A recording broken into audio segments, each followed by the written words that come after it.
ভেনেজুয়েলায় আমেরিকার সামরিক আগ্রাসনের আসল মতলব যে তেল তা প্রমাণ দিতে দেরি করলেন না প্রেসিডেন্ট ডোনাল্ড ট্রাম্প। মাদুরোকে নিজ দেশে বন্দী রেখে ভেনেজুয়েলা থেকে তেল লুট করে আনতে যাচ্ছেন মার্কিন প্রেসিডেন্ট। আর এই উচ্চমানের তেল বিক্রি করে যে টাকা আয় হবে সেটারও নিয়ন্ত্রণ থাকবে তার হাতে। অর্থাৎ মাদুরোকে অপহরণের পর ভেনেজুয়েলায় এখন বিনা বাধায় রাজত্ব করতে যাচ্ছেন ট্রাম্প। মাদুরোর বিরুদ্ধে মাদক পাচারের অভিযোগ যে শুধুই ছুতা তা এখন পরিষ্কার। A vice president who's been appointed by Maduro. মাদুরোকে অপহরণের ৩ দিনের মাথায় ভেনেজুয়েলার তেল আমেরিকায় আনার ঘোষণা দিয়েছেন ট্রাম্প। মঙ্গলবার নিজের সামাজিক মাধ্যম ট্রুথ সোশ্যালে এক পোস্টে ট্রাম্প জানিয়েছেন মার্কিন কর্মকর্তাদের সঙ্গে কালার এক্সপার্ট, জর্জ স্যাপ এবং মাইল্ড অন হ্যান্ডস টেকনোলজি সমৃদ্ধ অরিক্স ক্রিস্টাল ওয়াশ আপনার লন্ড্রি এক্সপার্ট। ভেনেজুয়েলার বর্তমান অন্তর্বর্তী সরকারের এ ব্যাপারে মতৈক্য হয়েছে। প্রথম চালান হিসেবে ভেনেজুয়েলার ৩ থেকে ৫ কোটি ব্যারেল তেল আমেরিকায় আসবে। এক কর্মকর্তার বরাত দিয়ে মার্কিন সংবাদ মাধ্যম CNN জানিয়েছে এই তেল ইতিমধ্যে ব্যারেলে ভর্তি করা হয়েছে। এর বেশিরভাগই বর্তমানে জাহাজে রয়েছে।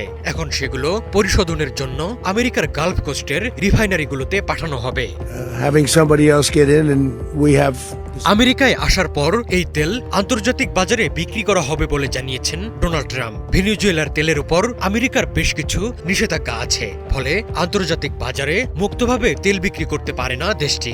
মার্কিন প্রেসিডেন্ট জানিয়েছেন ভেনেজুয়েলা থেকে আনা তেল বিক্রি করে যে টাকা আসবে তা সে দেশের এবং আমেরিকার কল্যাণে ব্যয় করা হবে। উভয় দেশের জনগণের জন্য এই পরিকল্পনা লাভজনক হবে। দ্রুত এই পরিকল্পনা বাস্তবায়নে আমেরিকার জ্বালানি সম্পদ সচিব ক্রিস রাইটকে নির্দেশ দিয়েছেন Trump. and right now she's the vice president and she's I guess the president. ভেনেজুয়েলার তেল আসার আগেই আমেরিকায় এর প্রভাব পড়তে শুরু হয়েছে। ট্রাম্পের ঘোষণার পরপরই আমেরিকার তেলের দাম প্রতি ব্যারেলে $1 কমে $56 নেমেছে। ৫ কোটি ব্যারেল তেল বিক্রি করলে ভালো আয় হতে পারে।